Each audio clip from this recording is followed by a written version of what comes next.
Nuestra entrevista de hoy en Notimundo a la Carta. Nos acompaña a esta hora Byron Guillén, él es juez de la Sala de lo Penal de la Corte Nacional de Justicia. ¿Cómo está, doctor? Muy buenas tardes, gracias por estar con nosotros. Muy buenas tardes, Gisela, muy buenas tardes al público en general. Gracias por la invitación para poder compartir sobre este tema muy importante para la justicia del país. Doctor, ¿la centralización es una garantía para la transparencia de los casos?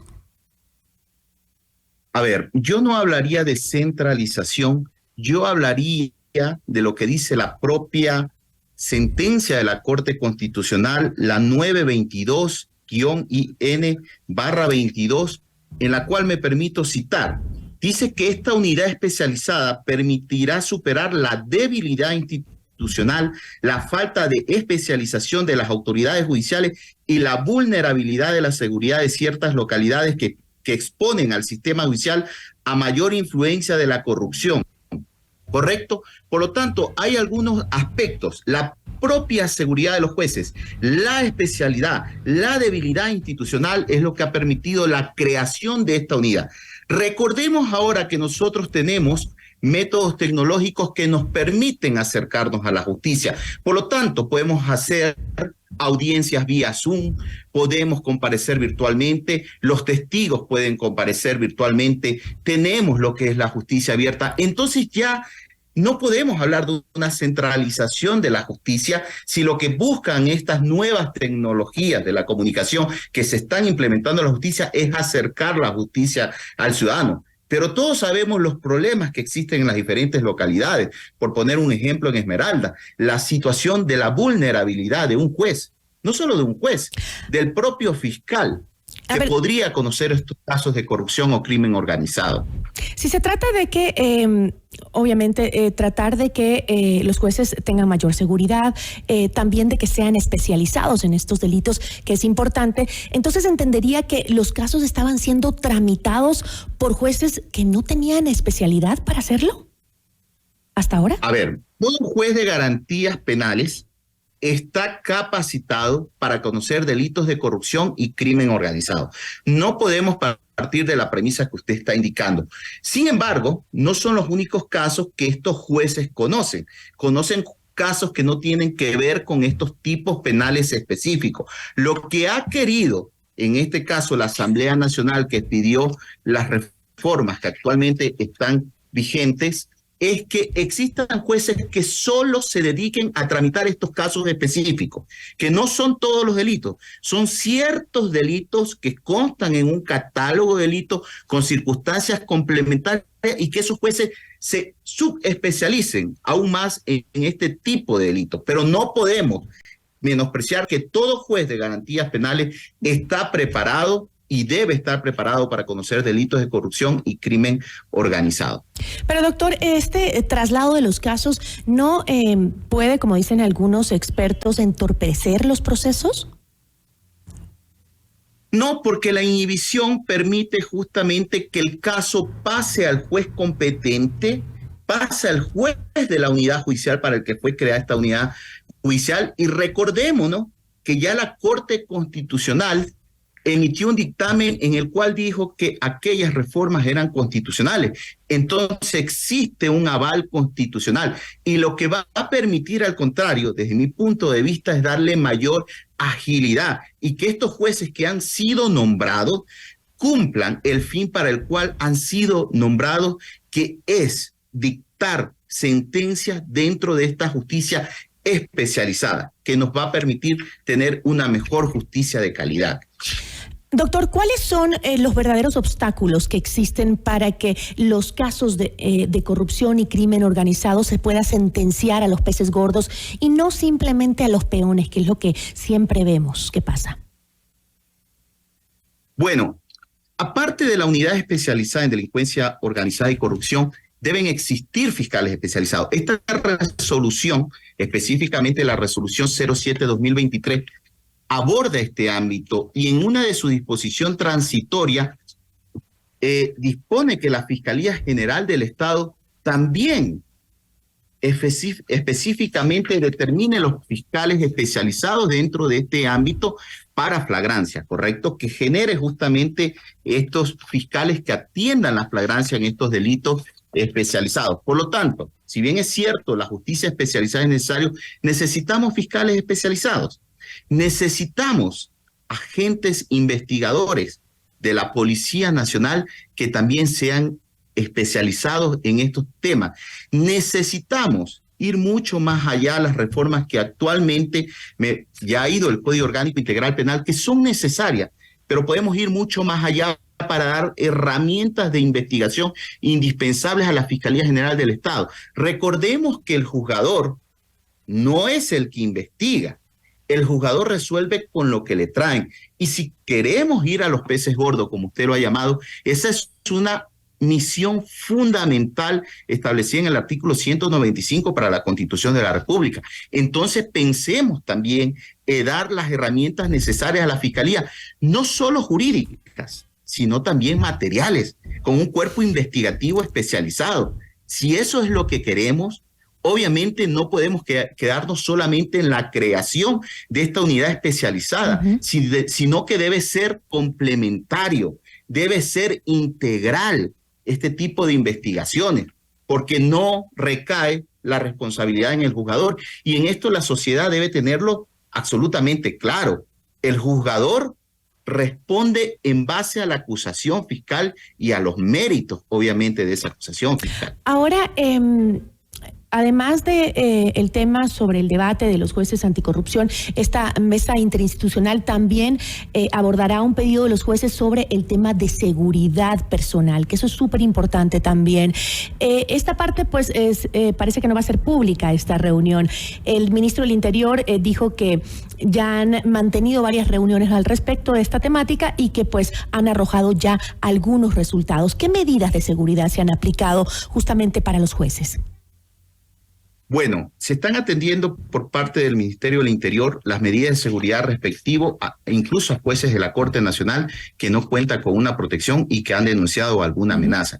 Los jueces anticorrupción se ha dispuesto y tienen ya custodia policial y medidas de seguridad al respecto, pero lo que corresponde ahora, justamente esta resolución de la Corte Nacional de Justicia ayuda a sacar esos casos que tienen que ver con corrupción y delincuencia organizada de los diferentes jueces del país y específicamente determinarlos en la jurisdicción que le corresponde, que es a la unidad especializada de la ciudad de Quito.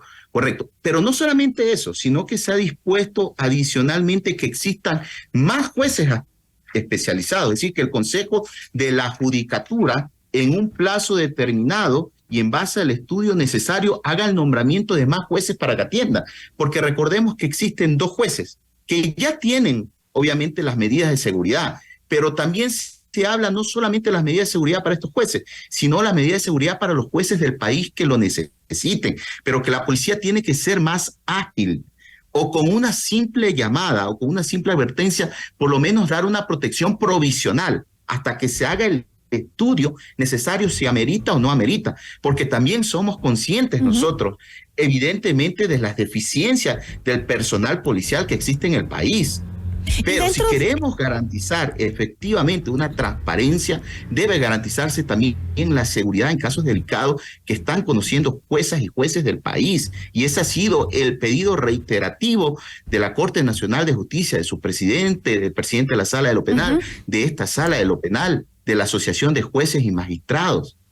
En ese marco sobre la seguridad de los jueces, ¿no se ha analizado también aquel pedido que se planteó desde varios ámbitos sobre que ciertos jueces como estos, los que tratan temas de corrupción, temas del crimen organizado, puedan ejercer desde afuera, puedan procesar los casos desde el exterior?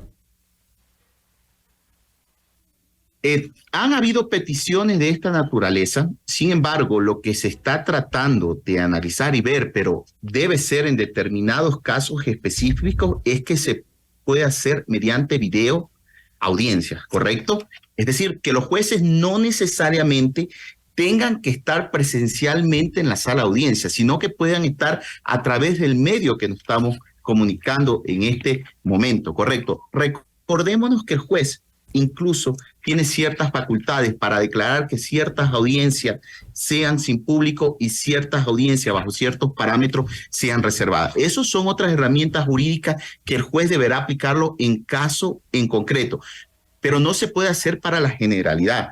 Habría que ver en qué casos el juez tiene que hacer una evaluación, incluso para tomar las medidas necesarias para que la audiencia se maneje de manera telemática. Eso se ha conversado. Me refería afuera del país, fuera del territorio ecuatoriano, para evitar justamente su vulneración. Es decir, porque no solo son temas de que corren riesgo su vida, sino también hay muchísima corrupción dentro de los jueces, dentro del sistema judicial en sí, que caen en manos del narcotráfico por dinero o por miedo, pero caen muchos de ellos, ¿no? Entonces, a veces la idea de que salgan del país y hagan los procesos desde fuera también era una idea que entiendo la estaban analizando. Ahora, en las últimas semanas han existido denuncias de varios ámbitos en contra de jueces y operadores de justicia. ¿Cree usted, doctor, que puede el Ecuador confiar en un sistema de justicia cuando este ha operado según la coyuntura política, como hemos visto en los últimos casos? A ver, voy a comenzar por lo último que usted dijo. El tema de que los jueces puedan operar fuera del país, específicamente los jueces anticorrupción, necesita de una reforma legal. Y esa reforma legal se necesita pasar por la Asamblea Nacional. Es una por el momento no se lo puede plantear. Es una propuesta interesante, pero recordémonos que no tenemos una asamblea en este momento, ¿correcto? Por lo tanto, queda pendiente la propuesta jurídica que le daría, yo sí creo, mayor seguridad jurídica, pero necesita un amparo desde el punto de vista normativo y desde el punto de vista administrativo, cuestión que sería muy delicada, obviamente, si no existe un amparo normativo. Ahora, si bien es cierto, han existido críticas a ciertas decisiones de juezas y jueces del país, y usted mencionó respecto a la coyuntura política, yo creo que no podemos generalizar aquello y creo que eso debe resolverse en los ámbitos, sea disciplinario o debe resolverse en el ámbito que corresponde si es que existe algún presunto delito. Pero no podemos tampoco generalizar, porque yo sacaría algunas resoluciones que en cambio podrían ser positivas. Entonces, ahí ya no cabría la generalización. Yo creo... No cabe duda que deben haber jueces que hacen bien su trabajo, pero la demostración de la justicia por algo tiene la aceptación que tiene la justicia, el sistema judicial en sí, tan bajo entre los ecuatorianos, ¿no? Y es justamente por esos casos que se han evidenciado de corrupción a todo nivel, no solo me refiero al ámbito político, ¿no? Pero considera, por ejemplo, que la denuncia de la Fiscalía de la interferencia de sectores, de actores políticos en la justicia, como en el caso de las medidas cautelares a favor de Jorge Glass, ¿quedó suelta y sin resolución? A ver, ya la Corte Constitucional también ha dado paso importante en dar lineamientos claros al respecto. El problema es que estos lineamientos posiblemente no existieron a tiempo. Los lineamientos han sido, actualmente salió una sentencia de la Corte Constitucional en este sentido. Pero yo insisto en el tema de que esto tiene una corrección dentro del ámbito administrativo, si es que existiera alguna infracción o dentro del ámbito penal. Yo no puedo, como juez de la Corte Nacional, pronunciarme o no si eso es correcto, porque imagínese si el mencionado juez es procesado en el ámbito penal, podría ser un caso que yo pudiera conocer en su debido momento, entonces no podría hacer un adelantamiento. Pero, por ejemplo, considera que después de la denuncia o las denuncias de favorecimientos a gobiernos y asambleístas, que el señor Iván Saquicela tiene la probidad para ser o seguir siendo presidente de la Corte Nacional de Justicia? A ver, yo creo que todo el mundo goza de una presunción de inocencia y esa presunción de inocencia es para los periodistas, esa presunción de inocencia es para las juezas y jueces del cual se le impute algún tipo de infracción, incluso de carácter penal o administrativa, y es también para las personas que están procesadas en carácter penal. Por lo tanto, esos ámbitos de probidad o no, yo he denunciado ciertos aspectos y he pedido ciertas correcciones al presidente de la Corte Nacional de Justicia y he sido frontal en aquello que yo no permitiría ni permitiré. Y no se trata de quién esté actualmente presidiendo la Corte Nacional de Justicia. Se trata que la Corte Nacional de Justicia es un órgano jurisdiccional técnico y que nadie que lo presida puede desviar ese organismo técnico, porque el prestigio de la Corte Nacional de Justicia se basa en que sus decisiones sean técnicas, gusten o no gusten a la ciudadanía, lamentablemente, pero que se amparen en el marco normativo. Y eso es lo que yo he pedido. En el caso del doctor Iván Saquicela, entiendo yo hasta donde conozco y hasta donde los medios de comunicación han hecho conocer, evidentemente, de unos audios en los cuales se los nombra y se menciona, y entiendo yo que, como también lo ha mencionado la Fiscalía General del Estado, él va a ser llamado a rendir una versión para que aclare sobre tal situación. Entonces sería necesario e importante conocer cuál es la aclaración al respecto de estos aspectos, ¿no? Cuidando siempre, obviamente, la presunción de inocencia, pero donde obviamente esto se evidencia, será el primero y frontal en salir a decirlo siempre. Muchísimas gracias, doctor. Muchas gracias. Notimundo a la carta. Información